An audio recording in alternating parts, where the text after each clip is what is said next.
bỏ thọ vào đó ổn thôi, thọ bị đó ổn đấy. បាទ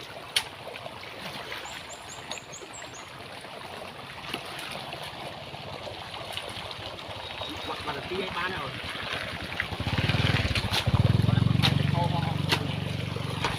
Thôi tôi từ từ.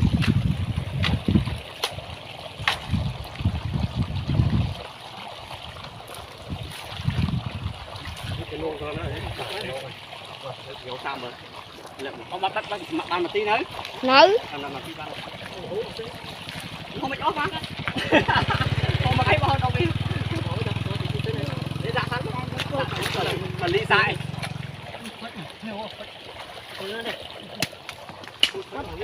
Mấy cái ba nó khăn mày với mày nhá.